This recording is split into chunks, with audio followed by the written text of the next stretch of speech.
Hey guys, welcome back to another installment of the Hooper's Voice podcast. Yes, it's different because it's the first one we're doing on video. We have a very special guest. GB basketball legend, Pops Mensah-Bonsu has decided to bless our podcast. So we had to do it on video. Plus, with Zoom and everyone using Zoom, but why not use Zoom ourselves? So let's get him in the chat. What's going on, man? Oh man, I just had some soup, man. I Kept it worked light? out twice. I kept it light, but it had a bunch of protein and stuff in it, so it was Oh, I'll show you. it was a good solid meal. Good solid meal. With work and stuff, sometimes I get so busy doing work that I forget to eat. So I can imagine, man. yeah, I had to make sure I got that one in. So definitely, man. What's up with you though, man? How's it going? Not bad, but I appreciate you doing this, bro. Honestly, I literally didn't expect you to do it. Big thank you. You don't even have to just shoot your shot. I literally just messaged you, shot my shot. I was like, yeah, let's see. Hey man, Worked out. I mean, why not though? You know what I'm saying? It's home, it's family. You know, we always got to look out for people trying to push the culture, especially Africans and especially Brits too, man. Mm. We got to stick together, and Yeah, we're not doing nothing other than work. I can spare some time to do an interview, man. Nobody is that big time, so I definitely. appreciate that, man. I'm not gonna lie, that's pretty humble because you are pretty big time to everyone back home. Euro Challenge champion, Euro Challenge Final Four MVP, Turkish Cup champion, and in the same year you won Player of the Year, Defensive Player of the Year, D League All Star Game MVP, Yeah, Olympian. You know, yeah, first and second yeah. team All Atlantic at college, bro. You're big time, for real. To I us appreciate over it. here, you're big time. To us over here, you're very big time. So thank you again for jumping on the Hoops World podcast. First thing I want to ask you is how are you handling this time at home with quarantine and stuff? Man, it's as best possible we can. It's a different time. It's unprecedented. Nobody was going to expect this was going to happen. So, Mm. I've been a firm believer of always dealing the hand that you're dealt or playing the hand that you're dealt. And right now we're dealt this hand, and we just have to figure out the best way to overcome and thrive. So many people are losing their lives, and it's becoming difficult to remain positive, but just continually do it, continually staying positive, and thinking about how to come get through this the best way possible, but together at the same time. Yeah, it's a very strange time for everybody, to be honest.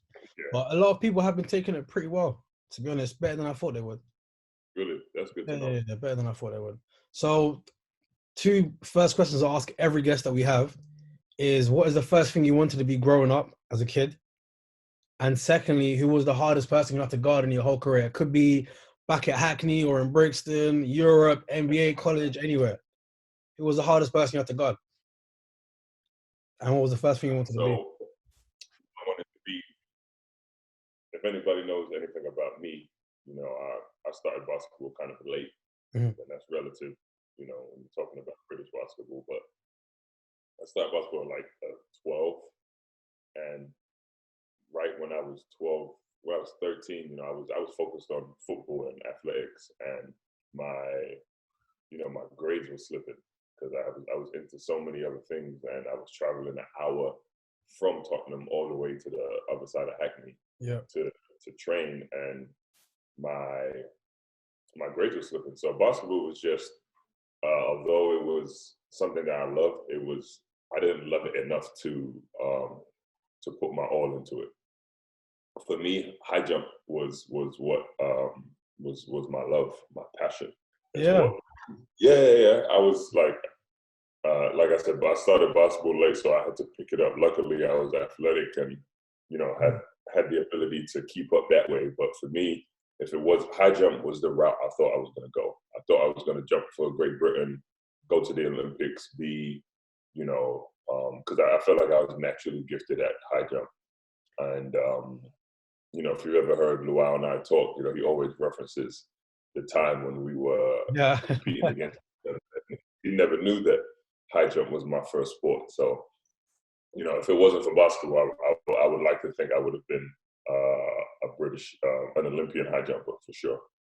Yeah, I remember watching your actual documentary with him saying, you know, that you said you're gonna start at 6'6", and he was doing 6'4", and then 6'6", and he stopped and he was like 6'8", 6'10". He just kept jumping out the building, jumping out the building.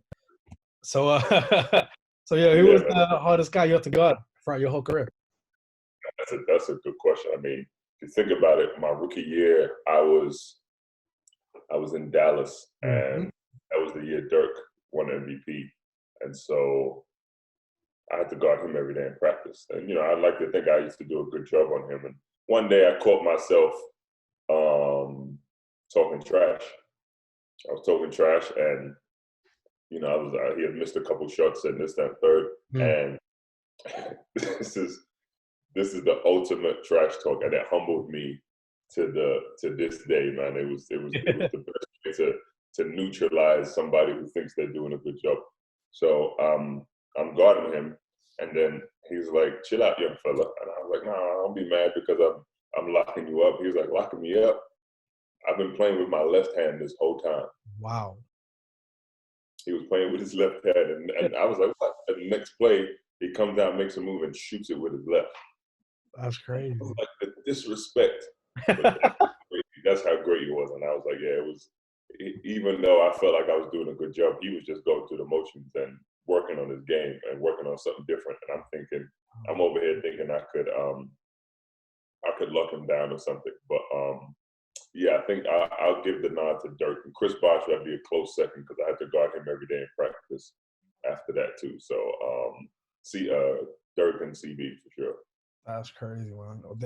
They are some of the better power forwards to ever play basketball. So that's a Yeah, lot. That's a lot exactly. of work. That's a lot of sweat equity. Right? That's a lot of sweat equity right there, boy. It is. For real. It is. So going back to growing up in Tottenham, you obviously both your parents were ordained ministers and stuff, and Yeah. you being growing up in Tottenham, do you think that helped you when it came to discipline with the sport and you playing at other countries in the world and new environments and things? Yeah, man, it helped me adapt to different cultures. You think about it, you know, whenever I came home and I walked back into my front door, it was like I was back in Ghana, and you know, they spoke the language, we ate the food. I hope everything about our culture was Ghanaian, and it just allowed me to adjust to when I came to the U.S. and embrace different cultures and different environments. And you know, a lot of people who would have been homesick or would have struggled being away from their parents or their family, I didn't. I knew there was so many opportunities that this was going to present to me, and I was like, you know what, this is not that difficult. You know, I think it's a sacrifice. Me sacrificing being away from my childhood friends and Tottenham, my my family, my mom and dad. It was it just allowed me to have tunnel vision and understand my purpose and why I was here. Mm. And you know, for me, it was easy. It was easy, but me growing up in Tottenham with having such a diverse group of friends and going to school with so many different people and different people from different cultures, it definitely allowed me to adjust and be open to experiencing new cultures for sure. That's incredible, man. So, rewind back to obviously, I remember you saying your dad told you, "Come, let's go." He gave you kicks, and you went to go meet Joe White for the first time. What was it like meeting him for the first time and then being introduced to basketball?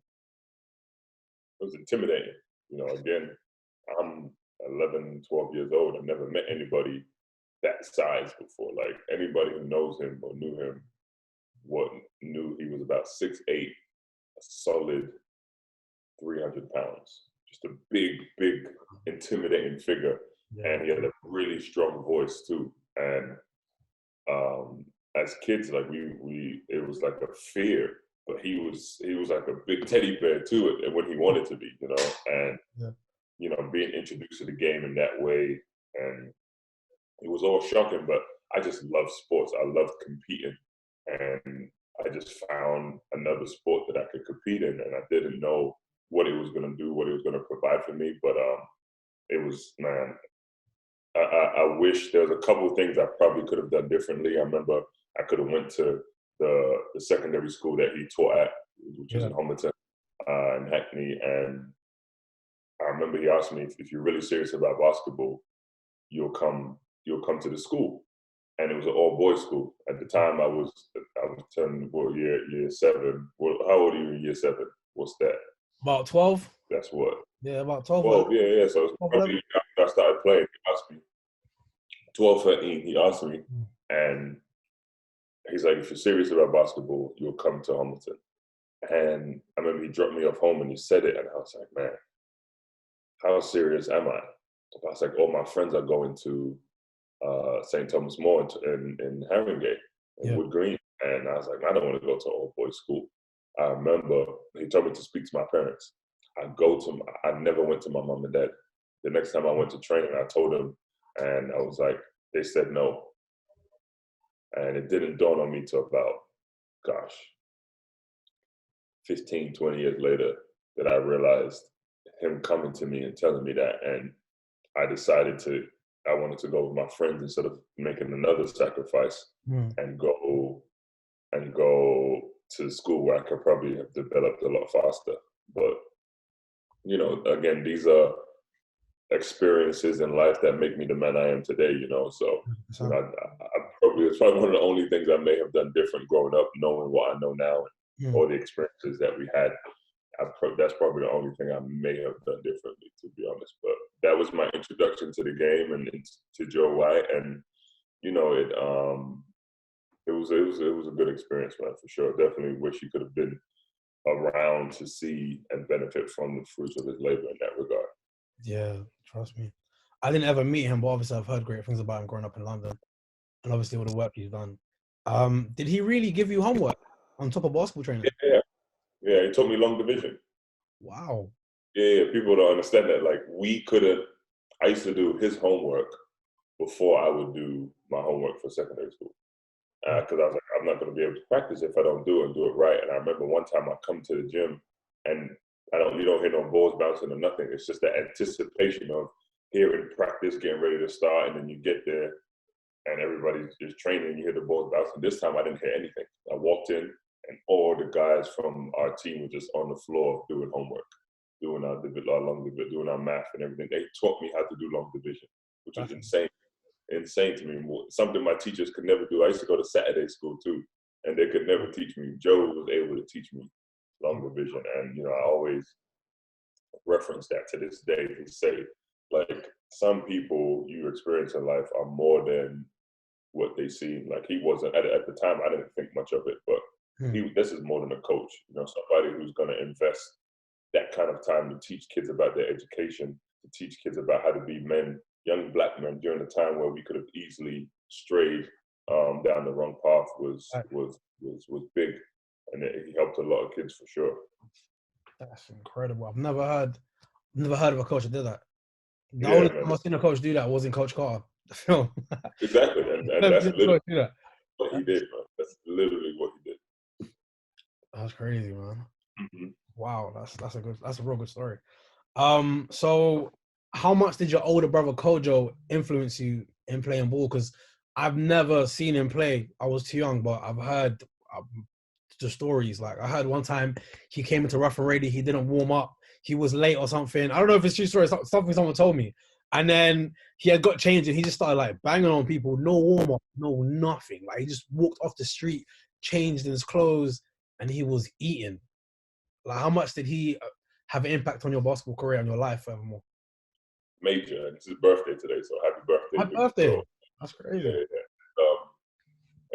Major influence, the biggest influence. Next to Joe, Joe, I would say he was the foundation. And I got introduced to Joe. And that story you say is funny, man. I was there, and I think I was there. I wasn't really playing then. I was just young. I wasn't good enough to make Rough and Ready at that point. And I think Luau was playing, and that's like when he first stepped into the scene.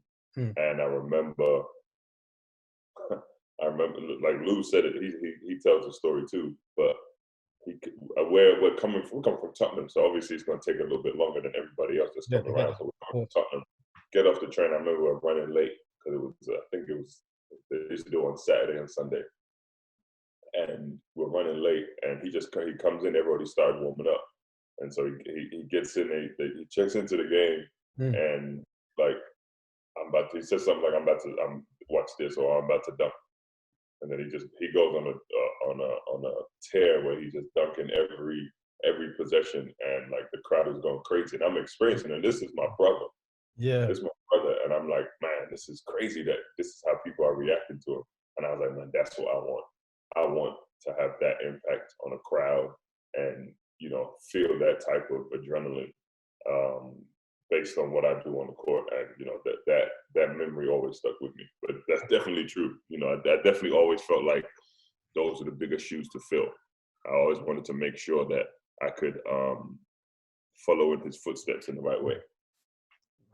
That is not. He just walked in, because some men need like stretches. They can't do that straight away. Just come in and eat, and that's incredible, man. So you mentioned Luau.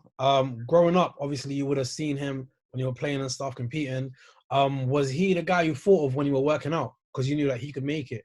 Did you think, I have to be as good as Luau? I have to be as good as Luau, or did you think something else when you was working out and working? I mean, if you think about British basketball, he's the greatest player that ever played. Mm. Coming out of Britain, and where we basically came up in the game at the same time, and when we got to the US, we got to the US the same year. Older, and he was already on the scene as one of the as one of the best players in the country. And so once I went to school and then he went to Duke, we would come back in the summertime. We'd come back in the summertime and work out, but there would be no gym access to where I was. I'd take a train all the way to Brixton Rec to work out, but we weren't like we didn't have the money or the access to the gym, so we would sneak in there and it would be dark. Damn. Like it wouldn't be because it was daytime. The light from the windows would the natural light would light the gym up, but the lights were off, and we would just work out for like a couple hours and just go hard. And I just remember, like, if you can compete with this guy, if you can play on his level, if you can get to his level, then maybe you'll have a chance. You'll have a chance. And then, when I started seeing that, okay, he's making these shots or he's doing this to work out. I remember asking him what he used to do, and he said he'd wake up at 5, 6 o'clock in the morning to get better, to work on his game, so that he could have that advantage over his teammates. And I started doing that. I do it to this day. I always remember him saying he used to wake up at 6 o'clock in the morning and just go up and down the court by himself, shooting shots. And when I play now, I wake up at 5 in the morning with guys and we go play, and I do it like 3 times a week. And if I want to do something before I have to go to work, because I'm a suit now, I do it in the morning. And, I just always used him as the barometer, as my target, and I say target in the most positive sense possible, because that's a friend, that's somebody who I aspired to want to get a level that I wanted to get to. So when we got older, especially when we was in GB, I always wanted to be on opposite teams, because I want to take that challenge. I want to guard him. I want to make him better, and in turn, he'd do the same. So it was just a great challenge. We always just wanted to push each other, because we knew that determination allowed us to get to where we were. So, I definitely was inspired by what he was able to achieve. No, that makes a lot of sense. Makes a lot of sense, 100%. But the story of you guys breaking into the gym at Brixton to work out, that's definitely some London City kid stuff. That's definitely some London stuff. That's fun. That's just how we come out, man. You had to get it in, innit? You had to get it in. So why did you choose GW out of every other university? It was going to be my best opportunity to play as a freshman. I knew some of the other schools I had. I think UConn came really late, but it wasn't. I knew if I went to UConn, they was going to recruit over me. I needed that. I needed that time to develop. I needed that time on the court to really hone my skills and get better. And knowing that I could start as a freshman at GW, I had the opportunity to start, because I was going to have to earn it, was all I really wanted. And I knew if I was able to make that happen, I would, it would help me out in the long run. I wasn't going down the same path as you. Wow, I Yeah. had to, my path was going to take a little longer. I had to develop a little bit more, and I wanted to make sure I put myself in a position where I could continually succeed. And after my second or third year, I started thinking or seeing that, hey, you might have a chance to make it to the NBA, and that's what it was. So how was your college experience? Like, you obviously, when you got there, you were saying that they wasn't the best ranked team in their conference. You're saying only 20 people came to the game. Towards the end, there was lines outside the gym. You were obviously, like I said, first team, second team. You guys went from being like not known to nationally ranked. You were like nationally recognized with a bunch of ESPN top 10 highlights. How was your college experience? Man, it was night and day is one way I could explain it. We came in one way, Mm-hmm. like I said, on the documentary, we was dubbed the worst team in the Atlantic 10, and it was definitely a humbling experience, but it was a motivating one too. You come to college, you expect a big crowd, you expect just the excitement, and a couple hundred people come to the game, and those things that's what motivated us when we would work in summertime, when we would work on our game, and when we would go through games, when we lost games, I always tell them, when you lose, never lose the lesson, and that was key for us. That was big. We really wanted to continually get better, and we did. And every year we got gradually better than we were the year before. And by the time we were in our third year as juniors, we were one of the best. Like I said, we ended up being one of the best teams in the country. But then my senior year, when I came back, instead of going to the NBA, we we felt we were going to the Final Four. Had I not got injured my senior year, there was nobody we felt like we were going to play. I don't care if it was Duke. I don't care if it was North Carolina, UConn, whoever. We felt confident that everybody we played, we were going to beat. And that's just the level we were playing at and the confidence that we had. And I really, it's unfortunate that it happened. But again, these are the experiences that make us who we are. And that's one of the most difficult things to take, knowing that my college career didn't end how I wanted it to. But again, I used that as motivation, and I kept working, and I allowed it to motivate me to have a great professional career. So while you was at college, obviously you found out about the unfortunate passing of Joe White. How did you deal with that? Obviously, because you didn't go back home, you decided to stay. Because obviously your mom. I had to stay. My mom didn't let me come. Your mom told you to stay. Like, it said that he would have wanted that, and I'm assuming he would have, from what I've heard about him. How was that for you? How It difficult was was tough. that? I'm a teenager. I've never really had lose anybody like that who had that much of an impact on my life. Yeah. And to deal with that and not be able to close that chapter and not be able to say goodbye and be a part of it. My mom and dad went, which was great. I love the fact that they were able to attend the funeral, but there's a void to this day that has never been filled because I wasn't able to do that. And again, that allows me to keep the hunger to just want to be better, because I was like, I never got to see him, so I just allow it to fuel me and to be great on and now off the court. It was difficult, but again, like I said, it was the most difficult thing for me is him not ever getting the opportunity to see me at this level, or obviously, you get to see he's watching down and looking down on us, and watching me in everything that I'm doing, but you would have loved to have heard that voice one more time and get that seal of approval from Joe, for sure. Now, obviously, when that happened, you started wearing your headbands had Joe his number on it, your armbands, and you embedded like his mantra "No Mercy" in your team shoutouts and stuff. So, what does the actual mantra "No Mercy" mean to you? Like, you named your documentary that, you live by that. What does it mean to you? Man, it's hard to put in words because it's relative. You can apply it to anything in life. It doesn't just have to be basketball. It could be, when your education. It could be just how you approach things, and it doesn't have to be an aggressive thing. It just has to be, hey, I'm going to put my all. I'm going to work hard. I'm going to, take life by the horns and make sure that I'm proactive and preemptive in my approach. And for me, it just always kept me close to Joe. It always allowed me to feel comfortable when I was on the court. As soon as I could say no mercy, that was it. And as long as I played with that no mercy mindset and that tenacity and intensity, Mm. it was good. And when I would like to think my energy was going to help inspire and push my teammates to feed off of it too. And when people look at me, it's like, man, why does he play so hard or so aggressive?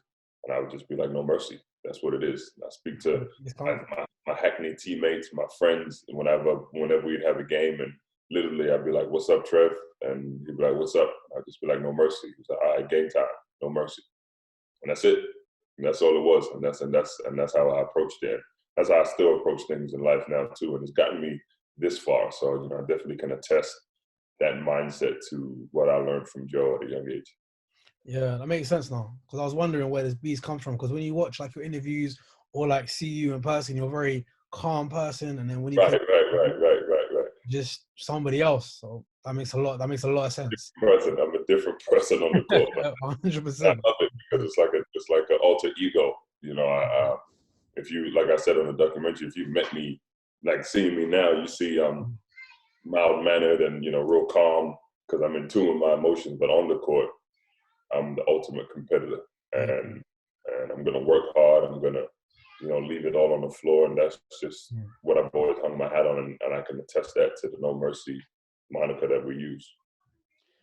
That's crazy, man. Because when you're playing ball, you're not this guy I'm talking to right now. It's very different. It's very different. Yeah. Sure. So when did you know it was time to leave? Was it not at your last year at college, but was it like the year before your last year? Like when did you know like I can go pro?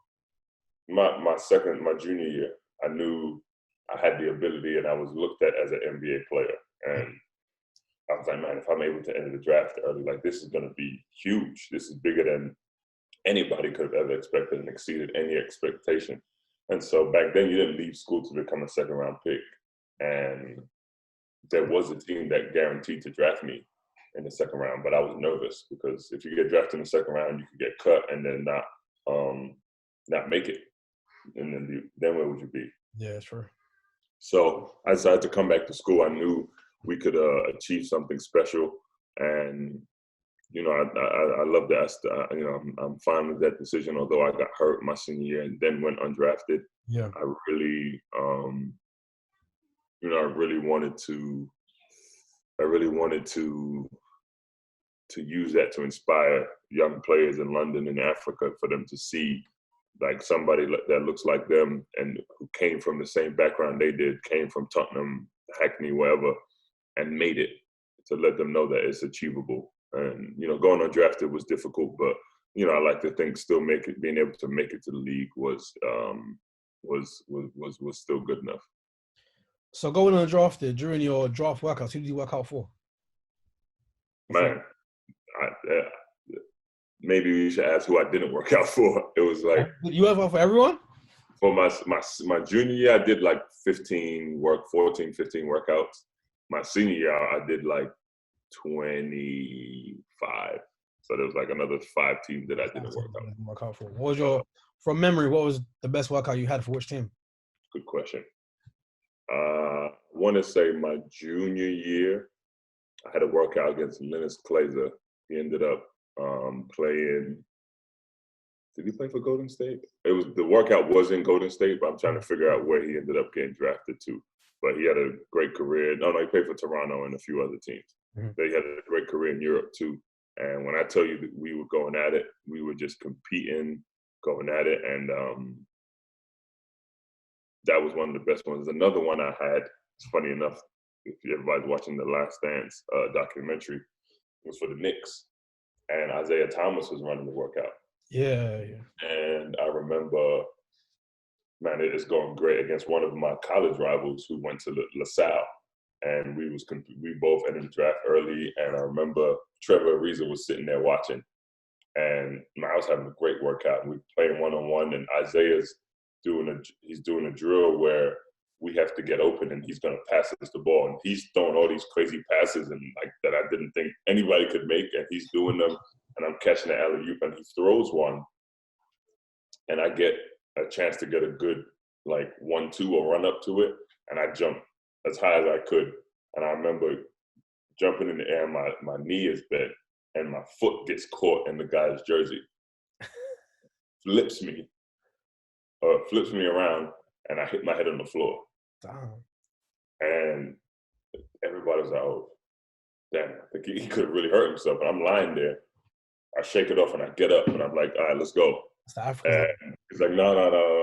Like, you could have really hurt yourself. Let's just slow it down. So they had to end the workout. But I just remember it like they were like, how did you get hurt? And he was like, he caught his foot in someone's jersey. Like, well, how high could you have been for you to have had your foot in someone's jersey? I was like, well, all I remember is just flipping and hitting my head. And up there. another one, this is probably my favorite. And one, there's no social media, there's no video, and it's like my brother in the Rough and Ready story. Yeah. I would like to. I think this could compare to that. I remember it was at Combine pre-draft camp, and I was struggling. I wasn't having a good camp, and like this last game, I was like, I have to do something. I got to figure it out. I got to do something. And I remember the game is going on, and I think I deflect the ball, and one of my teammates get it. So I break out, and I get it. I take a dribble. I'm like, I'm about to do something special. And there's a defender behind me. I'm thinking he's just gonna let me go, but he like swipes and like hits me on my arm. But I was already in the process of getting ready to windmill it. Mm-hmm. So I do it, and he doesn't hit me hard enough, and I windmill it and won. And the whole gym goes crazy. The whole gym goes ballistic. Like coaches standing up and people yelling, and we come back to the timeout, and the coach is like, "You probably just got yourself drafted."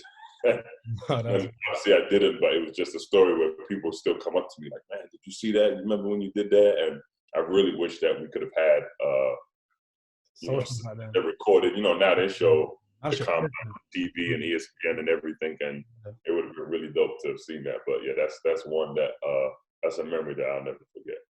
So for the kids over here and in Africa, I don't know what happens when you go to a draft combine or like a workout for a team before the draft. What's it like? What did it like? Obviously not detailed. It can be longer. Just be like, what's a rough idea of it for everyone to get a rough idea of it is you come in and the teams want to see what you can do. Mm-hmm. Obviously, they brought you in for a reason, and they want to see up close your skills and what if you possess an NBA skill and what you can bring to the table. So, there's a lot of, you warm up, usually, do some drills. They'll do some physical drills like vertical test. They do the agility test, or may do some sprints to see your physical abilities. Then they may do some shooting drills and chart your numbers on that one. They may play 1-on-1. They're going to throw in a couple things where they're going to see if you're listening. Because being able to listen and implement what you're being taught immediately stands out to coaches, and they want to see everybody who's able to do that. So, they do that, and then, again, like I said, there's drills, there's shooting, and then the 1-on-1 was always my favorite part. You get to compete. Whenever you can compete is the biggest thing, and that's one thing they're going to see, how you defend, how you play in 1-on-1, how competitive you are. If you can implement what they showed you in the drills in the 1-on-1. So that's at a high level, that's basically what the workouts are like. Is that what you look for now as being the GM of the Capital City Go-Go? Now it's different in the G League because we're looking for players who may have an ability or the ability and need to they need to hone in on their skills, or they need to, whatever the issue is that doesn't have them in the NBA, we have to figure it out. So normally we don't look for that particularly. We look for a guy who has a skill set, and if we can build on it, or if we can untap whatever it is that's keeping him from reaching the next level, then that's what we look for. Okay, some insight. So obviously your NBA career, you played for 5 NBA teams, like you said, Mark and Doug at Dallas, San Hmm. Antonio, Toronto, Houston, and New Orleans. Obviously, you being you, you put your stamp at each organization. Everyone remembers who you are, what you've done there. But what was your favorite stop out of all of them? Toronto, Toronto. Why so? without a doubt. Just the opportunity. I was given the opportunity to play. Uh, I was able to thrive and capitalize on that opportunity. And they appreciated the way I played. They appreciated my no mercy mindset and being able to play so hard and approach things like that. It really was big for me. It was really helped, and I love playing there. And they, even to this day, if I go there to watch a game or scout a game, the fans still receive me and embrace me in a way that I would have never imagined. So Toronto is definitely one of my best experiences. It's incredible, man. They are basketball crazy out there. I guess it helps that they only have one team, but it's still Right. their fans are different. Their fans are very different. So outside of the NBA, your career in Europe, you've had a few stops, but none stood out more than your 2012 campaign in Turkey. Like I said before, where you won, Turkish League Player of the Year and Defensive Player of the Year in the same year, which is crazy. Um, and also you won the championship of the league, Turkish Cup, and you won a lot, boy. And the Possible with Euro that. Challenge champion and the Euro Challenge MVP. Like, how does that feel? Like a whole year of winning? That's crazy. For me, it was I got hurt the year before in France, Yeah. and I dislocated my shoulder. And the doctor told me I would be out for I could be out for 8 to 12 months. But with the Olympics coming, I was like, that's not a thing. And so I rehab, get back into the best shape of my life, go to Turkey. Um, and my mindset was I need to be, not only do I need to be in the best shape of my life, I need to be playing the best basketball of my life too. And when I'm playing, while I'm in Turkey. And it just was like a perfect storm. Everything was going well physically, as a team, and individually, I was getting accolades and we was winning games, and I was a featured player on that team, and it was perfect. Like I said, I don't think I could have gone into the Olympics in any better condition. And unfortunately, in the Olympics, I got hurt. Mm. You know, um, and it was I still like to think had I been healthy, I could have helped the team a little bit more. We probably could have made it to the qualifying round. But it was just like, don't get me wrong, 2011 and 2012 was about 18 months of the best basketball experience of my life. So it was a blessing for sure. Speaking of your GB experience, obviously I've been part of a few campaigns and Eurobasket, and then you got you and the team, obviously not just you by yourself, but yeah, you and the team got the Olympic spot. How did it feel being an Olympian playing for GB at home? That must have been insane. Uh, that's an experience or a feeling that you can't really emulate or you can't really put into words, because once we got the bid, I grew up, I learned how to play basketball in Hackney, which is 10 minutes from Stratford, or it's Yeah, basically yeah. Stratford. I walked And for I it. grew up 15 minutes from there. Mm. And, walking into that Olympic Stadium for the opening ceremony, have not only my family, but the whole world watching, was huge. It was big. And, it was, I loved it. And then stepping on the floor for the first game was an experience that I've never had before, and glad that I have it, because that's something nobody can ever take away from you. We'll be forever be Olympians, and it was dope. My parents got to see me play. Joe's family got to see me play. My brother, my fiance at the time. Like it was just great. It was just great to have people close to me watching me on that stage, and it was amazing. Do you ever think GB will ever have a chance going back to the Olympics? For sure. No. We'll be back. We'll be back. Don't trust me. That's why we do this. That's why we're working. I'm actually, in the process of working things through with, British basketball and the federation, because it's all about the kids. It's all about the players. We want to make sure we better serve them, so that we can have more NBA players or more kids going to colleges, have a better national team, because the talent is there for sure. The talent is there. It's Yeah, just 100%. what we do and how we cultivate it. So I'm talking about the federation bodies around here in England. Obviously on your Instagram live with Luol Deng, you noted that England basketball told you wasn't qualified for a particular role. Okay. Does that make you not want to approach them again for a role in the future? Or would you Um, be open to it? no, 'cause I wouldn't say the person for a role is. I'm not bitter in that sense.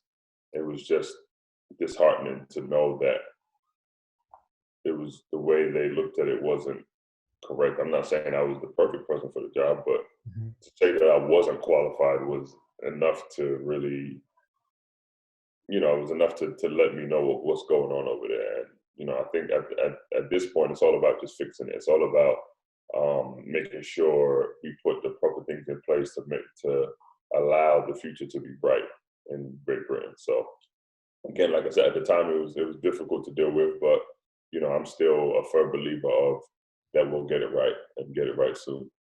To be honest, them saying he wasn't qualified is a bunch of baloney. It's pretty sad that they did that. Obviously, you must have seen the outrage anyway when you let everyone know that that was the case. Yeah, A lot of yeah, people yeah. are upset. It caused a little bit of a stir, A lot but of people are upset, man. They were so confused. But then a lot of people are like, "Oh, this is the normal thing. This is what I always do." Da, da, da, da. There's a lot of opinions about it, but it's all hopefully, right. We'll get it right. We will get it right. yeah, sooner rather than later. So fast forward from 2012 to 2015, you were playing in Greece. But prior to that, you were at Denver, and they were speaking to you about ADHD and giving you prescribed medication for that. And then when you went to Greece, you let the team know that I'm taking some medication. They were completely fine with it. Did your medicals. You end up playing, and you're killing. And they tell you that you're oh wow doing illegal doping. Well, I failed a drug test. They Yeah, said, no test. Yeah, that was it. Sorry. Yeah. find out what it was. I was like, well, that's easy. Got prescription, medical Mm. condition, doctors know all that kind of stuff, and figured it would be pretty much self-explanatory and not have to worry about it. But didn't go that way, and we, it resulted in a 2-year ban, and that was difficult to deal with. But again, I'm a believer in science, and I, as much as I wanted to finish my career the right way, it just wasn't in the cards, man. It wasn't in the cards, and that's when that's the start of me realizing my path was going to be different or not as expected. And you just got you got to play the hand that you're dealt, and that's the hand that I was dealt, man. Ended my career.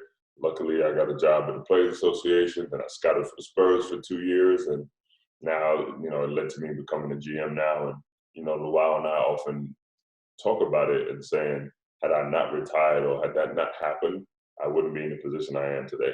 Very true. So it's you put those things in perspective, it allows you. At 36, I'm already a GM. I had gotten that job in my 34th when I just turning 34.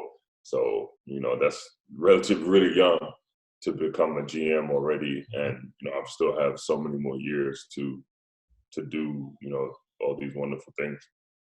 So, how did it feel when the representative for GW came to you and told you like you're going to be in the Hall of Fame?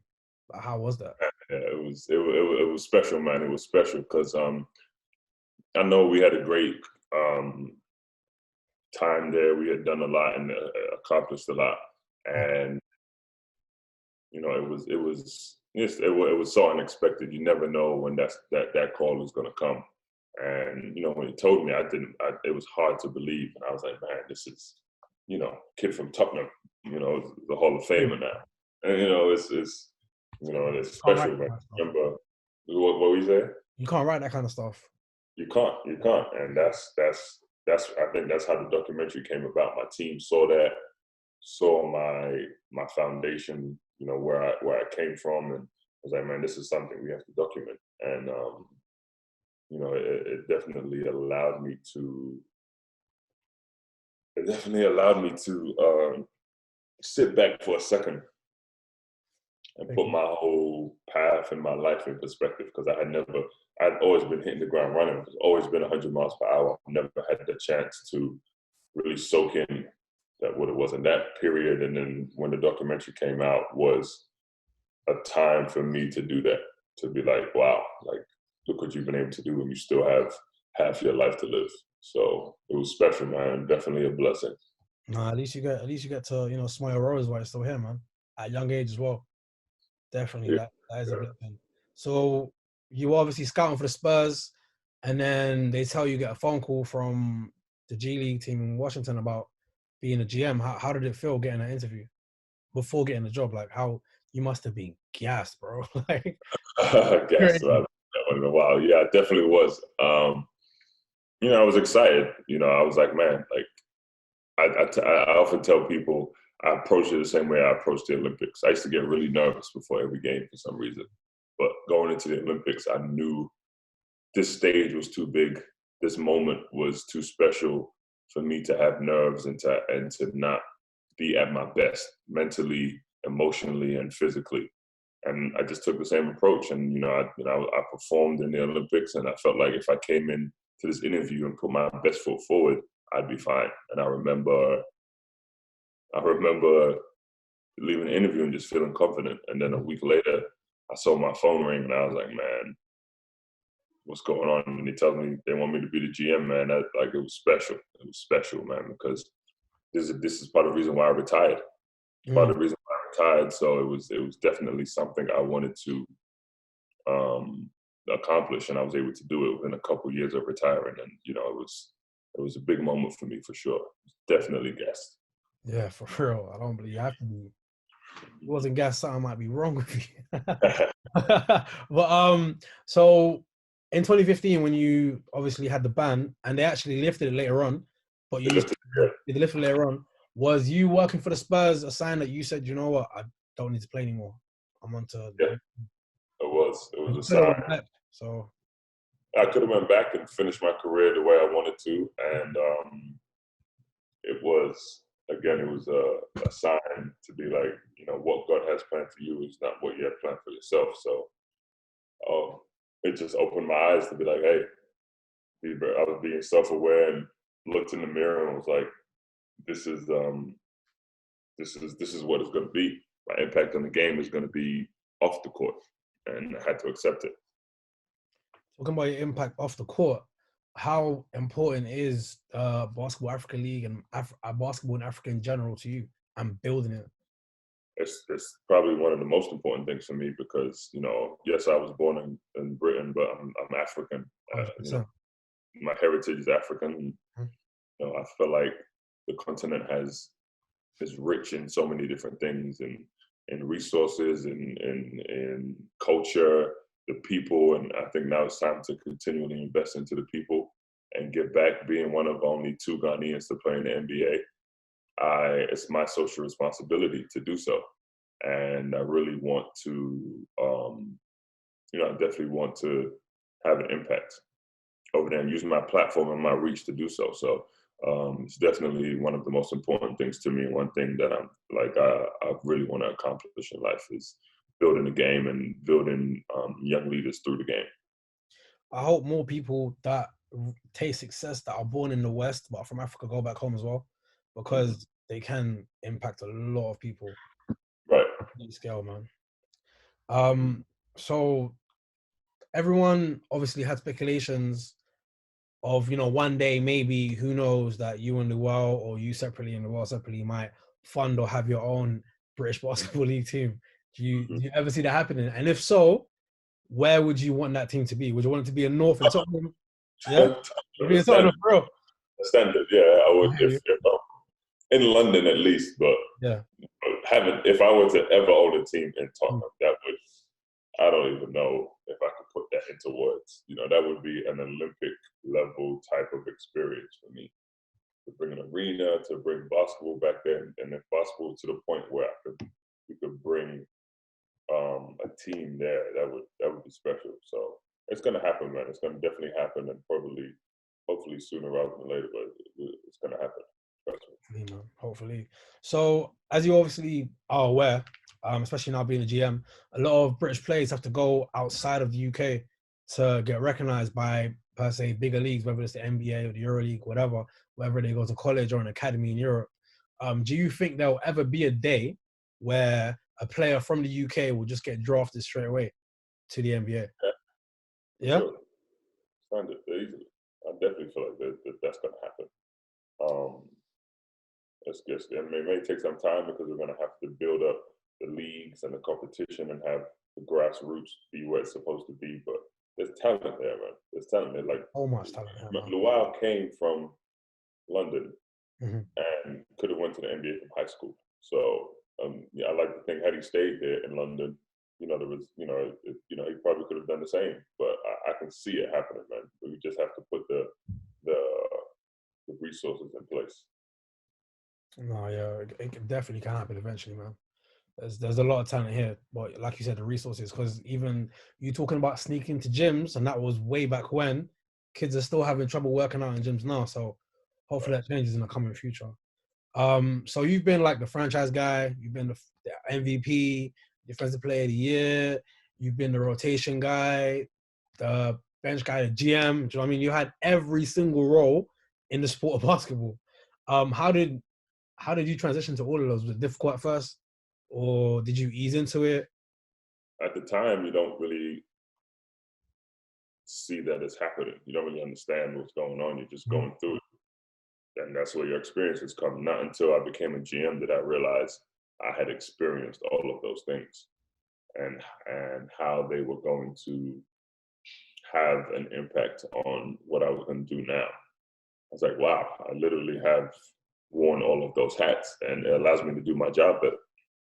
It allows me to do my job better. So definitely wanted to, use that experience and hang my hat on that experience too. So it's a blessing. It's definitely a blessing, and it allows me to understand, open my eyes to what my purpose is and what I'm supposed to do. So obviously, a lot of kids here, players here, come from a small pond, and then when they go abroad, they're in obviously they're like in a big ocean. So what's the importance for players to adjust to roles? Because a lot of players want to be the man, but not everyone's the man anywhere they go. So how important is it for them to adjust the roles? Because a lot of players can't adjust the roles. It's self-awareness and understanding. Once you understand what your role is, who you are, and if you understand, if you know that who you are and what your place is on that team, you should be fine. For me, it was always, self-awareness is really key. If you understand where your feet are, the type of player you are, your impact, and what you can achieve, and not be blind to what the reality is, then you'll be fine. Just make sure you're self-aware. It's the biggest thing, I would say. Okay. Oh, I forgot to ask. Coming up, obviously you looked at your brother Kojo, but who else did you model your game around? Was it just him? I modeled my approach and mindset. Me and my brother, like, I'm a little taller, and like, although I had the same tenacity and like approach to dunking, I always wanted to model my game around like Amari or KG more so than anybody else. But I played like Amari, like I was like a different, like a similar version to it, and those are the guys who I really model my game around. So coming towards the end now, again, appreciate this a lot. I got called in a few minutes too. Yeah, I know you're busy. That's why I'm trying to wrap up for you, man. All right, so we got 2 last questions, yeah? These questions might be the most important questions we've done this whole interview, Pops. Right. People might judge off these questions, bro. All right, this might be a big deal. I think I know what you're gonna say too. Go ahead. Nah, yeah, cool. So, the first one, it's actually a music question, nothing to do with basketball. Okay. I don't know your top 5 to listen to. It could be rapper, singer, anything. Top 5 you like to listen to. Right now. Yeah. Okay. Top 5: J. Cole, Jay-Z. I love Snow Allegra, Burna Boy. J. Cole, Jay-Z, Snow Allegra, Burna Boy. Stormzy, bro. That's a party, man. That's a party for real. That's a party. And then obviously you probably guess what I'm going to ask you, but your top 5, not the greatest top 5 players, but your top 5 players of you like Pops' top 5 players all time. I hate this question is tough, and I always take the easy way out. I'm gonna go by position. All right, cool. That's fine. That's fine. That's I'm gonna fine. go by position. All Point right. guard, Magic. Mm-hmm. Shooting guard, MJ. Small forward, LeBron. Power forward, Tim Duncan. And center, Dream Dream. King. Yeah, Yeah, that's my one as well. That's a big one. my top 5, but Yeah, yeah. again, arguable. Shaq, Kareem, Wilt, whatever. I'm going with the King. Nah, Keem's different. Keem's different. An MVP and defensive player in the same year, just like yourself. You guys are coming. Different level, but definitely. Yeah, different level, but same thing. Same thing. We're gonna hold up for the same place, man. We're gonna hold up the same place. Right. All right. Well, so say thank you again, Pops, for doing this call. Really appreciate it. It means a lot, man. You're doing big things. Everyone back home loves what you're doing. The documentary was incredible. And yeah, man, stay blessed. And it's I appreciate that, man. Thank you. All right, man. Take care. All right. Have a good one, man. You too, bro.